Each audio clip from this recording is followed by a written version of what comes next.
আসসালামু আলাইকুম, নমস্কার সবাইকে। অনেকেই আমাদের সেলুনে এসে বলেন যে আমাকে শাহরুখ খানের মতো চুল কেটে দেন, আমারে সালমান খানের মতো চুল কেটে দেন।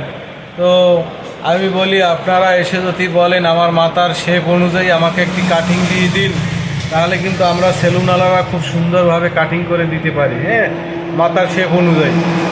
আর যে মোবাইলে যে কাটিংগুলো আপনারা দেখিয়ে দেন, যেভাবে কাটেন এভাবে কাটেন, আসলে ওভাবে কিন্তু কাটা যায় না। আপনার মাথায় একটা শেপ আছে, আপনার মাথার শেপ অনুযায়ী যদি কাজটা করেন তাহলে দেখতেও খুব ভালো লাগবে। আর যদি বলেন যে অমুক নায়কের মতো কেটে দেন, অমুক শিল্পের মতো কেটে দেন, তাহলে কিন্তু হয় না। হ্যাঁ, তো আপনাদের কাছে একটাই রিকোয়েস্ট থাকবে যে আপনারা আপনাদের মাথার শেপ অনুযায়ী চুল কাটবেন, দেখতে অনেক ভালো লাগবে। তো আজকের ভিডিওতে আমি এটুকু বলতেই এসেছিলাম। ভালো থাকবেন সবাই।